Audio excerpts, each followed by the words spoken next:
Este video en materia de reflexiones, inconsistencias y promesas incumplidas de Javier Milei a 9-10 días de su mandato, claramente es muy repentino, pero habría que repensar un montón de cuestiones que están relacionadas. El 20 de diciembre va a haber una movilización de la unidad piquetera, culpan a Milei de todo el ajuste, veremos cómo evoluciona esa cuestión, pero lo que sí es claro que Milei tomó el gobierno, sigue como presidente, pero parece que tiene inconsistencias, está incumpliendo varias de las promesas que en el corto plazo parecen indicar que estuviera mirando solo a Wall Street, a la bolsa, a Estados Unidos, el tema de la reducción de deuda.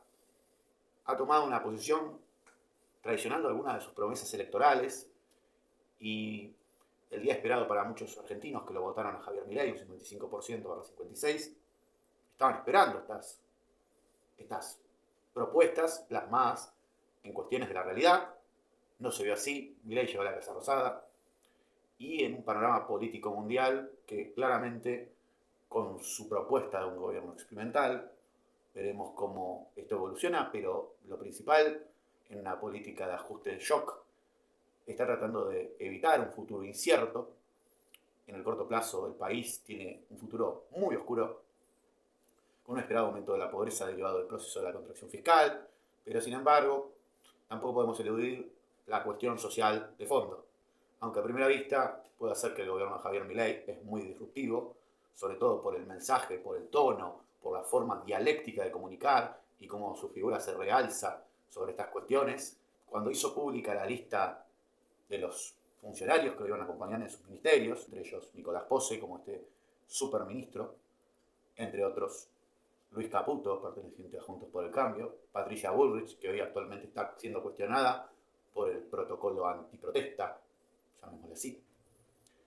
Después, entre otros actores que se presentan dentro de esta cuestión, obviamente también dijo que iba a sacar a toda la casta y tiene 2 secretarios en alas de ministerio que son del Frente Renovador. Calculo yo que es por una cuestión de equilibrio de gobernanza, que es lo que está tratando de llegar, y tratar de evitar lo que veníamos hablando del bloqueo legislativo.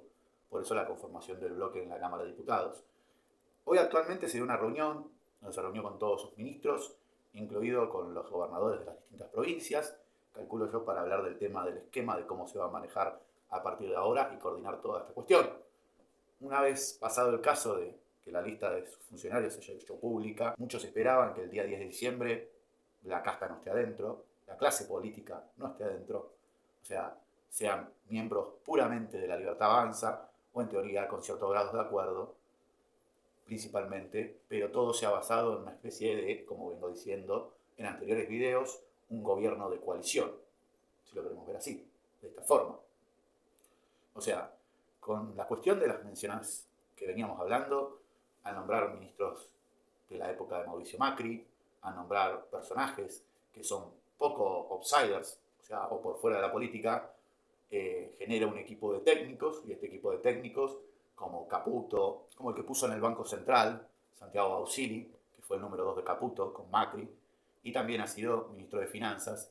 En aquel momento Caputo se va al Banco Central, que es un tipo que creció básicamente bajo la JP Morgan, donde estuvo más de una década y luego pasó a trabajar en el Deutsche Bank, o sea, donde protagonizó un escándalo que precisamente es la negociación de una deuda soberana en un caso judicial, convenientemente un carpetazo, pongámoslo así, justo a tiempo, dio a dilucidar esta cuestión muy conveniente que hará a pesar de los intentos del magistrado Sebastián Casanelo y de las pruebas aportadas, tanto de lo que se habla de Milei y la independencia judicial y toda esta cuestión que se fue relacionando, estos asuntos que claramente dejaron, por así decirlo, el hecho de cerrar el Banco Central como en el pasado, propuesta que había hecho Javier Milei en su momento, de lo cual caemos en el tema de que la dolarización es incumplible. Existe un lugar donde la libertad corre sin límites.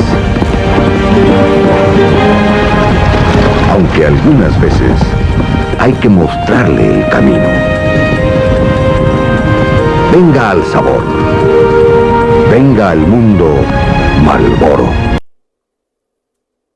Pues para que entendamos esta cuestión, si lo vemos así, en los casos de los cierres de los bancos centrales se dieron en Panamá y en países muy pequeños, o sea, en Argentina por su extensión territorial y por las misiones y objetivos que tiene asignado el Banco Central, si bien ha dejado de cumplir las funciones originales, como es controlar la divisa para evitar obviamente que la inflación crezca en materia de la emisión monetaria de pesos argentinos y obviamente recaudar reservas en dólares basado en la cuestión mucho más que obvia del manejo del comercio internacional, de lo que se vende afuera, de lo que se exporta. Pero bueno, si lo queremos ver desde un punto de vista muy claro y entendible, hoy sobre esta cuestión, el Banco Central no se va a privatizar, el Banco Central no va a cerrar la banca, la Fed de Estados Unidos no le va a dar los dólares que Milei necesita. O sea, en estos ejes de campaña que Milei esbozaba en su momento, me parece que está bajo un cierto grado de incongruencias, supongo yo. Me parece que hay cosas que no las va a llegar a cumplir y difícilmente con la noticia actual que salió de que va a emitir 2.000 billones de pesos, está fallando en algo, como diría Milton Friedman, que la inflación es como darle alcohol al borracho. La inflación es igual al alcoholismo. En ambos casos, cuando usted comienza a beber o cuando usted comienza a imprimir demasiado dinero, los efectos buenos vienen primero y los efectos malos llegan más tarde. Por eso en ambos casos existe una fuerte tentación a exagerarlo, beber demasiado e imprimir demasiado dinero. Cuando llega la cura es todo lo contrario. Cuando usted deja de beber o cuando usted deja de imprimir dinero, los malos efectos llegan primero y los buenos efectos llegan más tarde. Por eso es tan difícil persistir con la cura. Difícilmente la Argentina, en su sistema republicano, llega a lograr cierto grado de independencia de poderes. Hoy, Milei, lo único que le queda es llegar a gobernar a decretazos. Mañana va a ser la presentación de la madre de todas las reformas, la jodida madre de todas las reformas, o la llamada ley ómnibus, que va a reformar decretos, va a reformar artículos y va a hacer una apertura total de la economía argentina. Todavía no hay información al respecto de bien qué claramente quieren hacer con esta ley, solo ciertos recortes de periodistas que hablan sobre este tema. Me parece que este puede llegar a ser el puntapié inicial de lo que podría llegar a ser Milei en el largo plazo, porque en el corto plazo habló de bajar impuestos o no subir un impuesto más si no se cortaba una mano, y lo primero que hizo fue subir un impuesto. Si bien el derivado de ese impuesto, teóricamente, iría a impactar en el bolsillo de los jubilados, como bien se esboza desde las militancias liberales. Pero bueno, yendo a esta cuestión, o sea, Caputo presentó una batería de medidas económicas que se iban explicando al realizar el proceso de la dolarización con el apoyo del Fondo Monetario Internacional, de los grandes fondos de inversión de Estados Unidos y la propia Reserva Federal. Tendría que poner Argentina en la línea de swaps, o sea, una línea de liquidez importante, o por el contrario se deja para más adelante, no se sabe en función de qué, pero la promesa es llegar a la contracción o el ajuste fiscal y llegar a lo que quiere Milei, que es el equilibrio fiscal. Tendrá que concretarlo y ver cómo esto llegará a ser una gran interrogante, como la capacidad de la gobernabilidad para poder llevar dichas reformas adelante, sabiendo que ningún presidente en la historia ha logrado un ajuste de tal magnitud como el que quiere hacer Javier Milei. O sea, y vamos a ver cómo esto lo va a ir recibiendo el mercado. Hasta ahora, supuestamente, los mercados lo reciben bien, principalmente Wall Street lo está recibiendo bastante bien. Las acciones de las empresas argentinas han subido. En base a esto, vamos a ver cómo en estos 3 o 4 años va a empezar a recibir capitales extranjeros y también, calculo yo, qué inversiones directas extranjeras vendrán a la Argentina a instalarse, como las promesas de los Max, como las promesas que tuvo Google y como las promesas que tuvieron también, ¿por qué no?, Alibaba, que es una empresa china, de venir a invertir en la Argentina. Lo que sí queda claro que Javier Milei no puede romper los dos vínculos puntuales en materia internacional con Brasil y China, va a tener que honrar los acuerdos comerciales que tenía y las capacidades, obviamente, compartidas con esos países, principalmente con Brasil, en una multitud de acuerdos que conforman la colaboración bilateral entre ambos países. Y eso también da un resultado de una inconsistencia o una promesa incumplida, con lo que él alude a los países comunistas. Pero bueno, se terminó la Guerra Fría, estamos en un mundo multipolar, el comercio internacional ya no verifica rostros étnicos, o sea, el que maneja el capital tiene el poder y el que maneja el capital decide sobre ciertas cosas. Pero eso no quiere decir que tenga el timón del barco en todas las acciones o reacciones de los mercados. ¿Se entiende por dónde viene la cosa? Si bien algo nos ha dejado una enseñanza, lo que sería la época de las restricciones, es que el mundo no lo manejan un grupo de iluminados. porque fue como un parate global. Pero bueno, sobre estas cuestiones vamos a ver si dentro de estas incertidumbres que se vienen generando, cómo van a reaccionar los sindicatos, los partidos opositores a Javier Milei, o sea, que están básicamente tratando de buscar protagonismo, preparando las calles para plantarse contra lo que ellos llaman un brutal ajuste, que va en contra de los bolsillos de los trabajadores. Incluso algunos lo llegan a calificar de que esto es una guerra contra los trabajadores. Vamos a ver cómo evoluciona esta cuestión, porque estos personajes que están esbozando toda esta cuestión de fondo para poder capitalizar, para poder movilizar a todas esas personas, vamos a ver si son dirigentes responsables y se preocupan por esas personas que no sean dañadas en las calles. Porque calculo yo que ellos no estarán buscando llevar a esas personas a que les metan un palo en la cabeza. Y esto que quiero que quede acá entre nosotros y documentado. O sea, si vos sos un dirigente responsable en la política, no llevarías a las personas a que sean dañadas por un camión hidrante, a que sean golpeadas por palos de la policía y a buscar víctimas, heridos y gente lastimada. Entre otras de las cuestiones, Patricia Bullrich destacó que los cortes no se deberían dar en ninguna calle, pero hay algo principal, y esta cuestión es muy coherente, pero también abre un matiz de gris, que sobre este protocolo antipiquete lo que no se pueden cortar son las arterias principales. Y las arterias principales, en la 9 de julio, se la considera el Metrobús, que es la forma de transporte más eficiente para poder ir a trabajar. Bueno, vamos a ver qué pasa en Argentina, si no se repite una situación similar a la de Chile. ¿Por qué lo digo esto? Porque se podría repetir una situación similar a la de Chile cuando venga el 1 de enero los aumentos en el transporte. Vamos a ver si esto se vuelve caldo de cultivo y vamos a parar a un lamentable estallido social. Y esto lo veremos reflejado de cómo se vayan dando las manifestaciones el día 20 de diciembre, donde las modalidades que se utilicen para poder llevar a cabo estas movilizaciones, si vemos gente encapuchada o gente llevando palos, y hay un cierto grado de sedicionismo. Porque si vos reclamas por un derecho, no tenés por qué tener miedo de ocultar tu identidad. Siendo que estas organizaciones ya sacaron sus abogados adelante, hicieron acciones judiciales para declarar inconstitucional la medida de Patricia Bullrich y presentaron habeas corpus. ¿Qué quiere decir esto? Que deberían estar exentos de la medida del protocolo antipiquete. Pero bueno, esta estabilidad que podríamos llegar a ver se diluye en el tiempo, puede ser un momento muy sensible, muy frágil y muy calamitoso para todos nosotros. Y no quiero ser pesimista por ser pesimista, sino que quiero ver el punto de vista donde claramente las promesas incumplidas, las inconsistencias de Javier Milei, y colocar a 3 actores puntuales, como es Luis Petri en defensa, como es Caputo en economía y Patricia Bullrich en seguridad. Digámoslo así, hasta hace no muy poco, Patricia Bullrich era candidata a presidente y era una opositora directa de Javier Milei. Una opositora directa un poco secundaria al lado de este muchacho Sergio Massa. Pero bueno, si lo vemos desde este punto de vista, tiene 3 personas metidas en 3 áreas clave del gobierno que hay que ver cómo no le juegan en contra. ¿Se entiende el planteo? Porque Caputo se puede escudar y decir yo agarré la papa caliente de la economía cuando la economía ya estaba estallada por la peor herencia. Ese es el salvoconducto de Caputo. El salvoconducto de Patricia Bullrich, no sé cuál sería, porque ya las organizaciones sociales, la unidad piquetera y la gente del frente de izquierda ya está considerando que ella, a modo de juicio popular, es responsable por la situación que transgreda o daña a los manifestantes de ellos. Para pensar, Y sobre toda esta cuestión, claramente, la izquierda en la Argentina, por más que tenga el 1,7%, van a tratar de buscar la forma de visibilizarse a costillas de Javier Milei.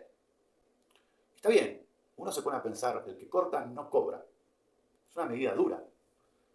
También es otra medida dura el hecho de intervenir a estas organizaciones sociales y auditarlas.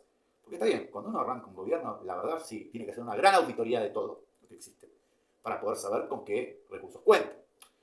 Lo que para mí Milei falló con lo que sería la cuestión de la emergencia climática que hubo hace unos días atrás, fue decidir hablar solo de recursos existentes y no poner parte de los recursos del Estado Nacional a disposición de la gente.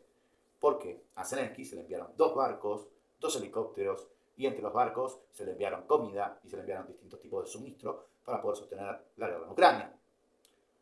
Ninguna visita internacional de ese calaje, cuando precisa algo, viene gratis. Eso es lo primero que quiero marcar. Una cuestión del realismo de las relaciones internacionales, nada de ese calaje es gratis. Y esto a modo de crítica de lo que a mí me parece, lo digo a título personal, llevaste a tu ministro de Defensa ahí, llevaste a tu ministra de Seguridad, tienen que articular con los recursos que ellos disponen para ayudar a los afectados por el temporal. Porque si vos, Javier Milei, no pones a disposición los recursos, lo hacen otros por vos. Y esto estoy hablando, lo hacen los intendentes, lo hacen los gobernadores. Y ellos sacan ventaja política de lo que vos optás por no hacer. Ahora, volviendo a la cuestión original en materia de este video, ¿por qué tenemos esta frágil cuestión de estabilidad temporal y esta cuestión vertiginosa donde la izquierda argentina se radicaliza a sabiendas de que tiene que buscar impulsarse a través del protagonismo? Y si lo viéramos desde el punto de vista de Carl Schmitt, es un nosotros, un ellos. Sencilla la cuestión. Ellos o nosotros, si lo queremos ver desde otro punto, desde otra óptica, dándole una viceversa a la cuestión. Y es ahí donde nace lo que sería la relación amigo y enemigo. Y hoy, lo que más precisa la izquierda argentina es tener esta relación enemigo contra lo que representa Javier Milei. Porque Javier Milei, para muchos, representa organizaciones como las Atlas Network, la Fundación Libre y una serie de tanques de pensamiento que generan un cierto poder específico en materia de aconsejar y mostrar y comunicar cierto tipo de lineamientos políticos. ¿Y esto a colación de qué viene? Esto viene a colación de que en la Argentina actualmente no se encuentra una vereda del centro que sea equilibrada en razón y que sea racional a la hora de hacer las cosas. O estatizamos todo o privatizamos todo. No hay un intermedio. Y ese es el problema que se refleja hoy actualmente en la Argentina. No hay intermedio, no se busca ser un Estado inteligente. Hoy Javier Milei quiere supuestamente quitarle al Estado la enormidad que tenía con la reducción de los ministerios, lo cual había muchos ministerios que no cumplían ninguna función recaudatoria.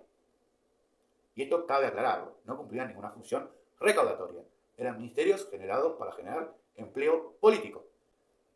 Si uno se pregunta qué ministerios son esenciales para un país, y sí, vamos de vuelta. Son esenciales para un país un Ministerio de Educación, un Ministerio de Salud, un Ministerio de Seguridad y Defensa, porque a veces es difusa la relación, pero acá en Argentina está separado esa cuestión, un Ministerio de Justicia, un Ministerio de Infraestructura. ¿Cuántos más ministerios querés colocar? Un Ministerio de Innovación y Tecnología, un Ministerio de Relaciones Internacionales y Culto, un Ministerio de Economía, y listo, pará de contar. No hay mucho más que colocar. Está bien, el ajuste supuestamente lo paga la política.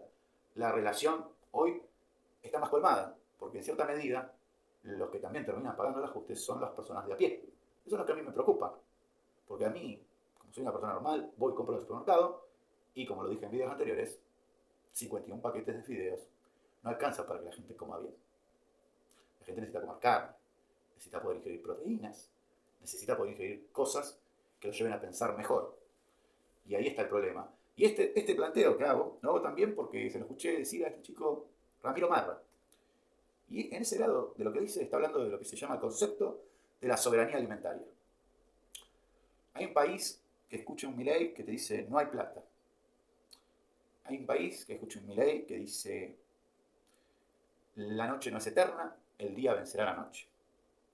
Hay un país que quiere así como una especie de si podemos hacer algo, lo vamos a hacer, pero hay un país que viene muy golpeado de mucha inflación, del avance constante de la pobreza, una indigencia casi abismal, de un 15, un 20%, un 45% de pobres, y las medidas de Milei en el largo plazo pueden ser buenas, pero en el corto plazo mucha gente va a padecer de estas medidas. Y es lamentable decirlo así. Está bien, ajustar el cinturón y esperar que esto se solucione. La verdad, creo que la única forma de que esto se solucione es que se busque un equilibrio donde se genere trabajo genuino, donde si no hay público o privado que se quiera hacer cargo, se deben hacer cargo los dos, y empezar a buscar la forma de salir de esta crisis. Todos juntos podemos avanzar. Les agradezco su tiempo. Si te gustó este video, comenta. Si te gustó este video, dejanos un mensaje. Si te gustó este video, compartilo con amigos, familiares, conocidos por las distintas redes sociales. Si te gustó este video, ponete a repensar y a plantearte qué cuestiones nos faltan en la Argentina para vivir mejor, porque hoy es muy necesario que para salir de esta tenemos que salir con una unidad importante. Y no solo una unidad nacional, sino una unidad de concepto, una unidad de acción y una unidad que se tiene que plantear a través de tomar medidas económicas que no afecten o dañen a todas las personas, sino que sean consensuadas para poder salir de este quiebre que se nos está viniendo encima, de la aceleración inflacionaria que come nuestro sueldo, que nos lastima, que nos daña, y que primero ante todo, creo, a materia de consejo lo digo, el primer aumento que tendría que haber planteado Javier Milei es primero tendría que haber estudiado la cantidad etaria de los votantes. Una vez sabida más o menos la cantidad etaria de los votantes, tendría que haber beneficiado a su cantidad etaria de votantes, que son los que lo van a seguir votando, obviamente. Y entre ellos yo calculo que va a haber muchos jubilados que votaron a Javier Milei. Entonces, primero ante todo, yo como trabajador, si no me suben el salario, me ajusto, pero con los viejos no. A los viejos sí hay que aumentar. ¿Bien? Y espero que la cuestión está del bono que está oyendo por ahí, que le van a dar a las personas de la tercera edad, se lo terminen dando, porque quizás puedan llevar un plato de comida estas navidades a sus familiares, amigos, y puedan compartir una Navidad digna y humana para poder vivir plenamente.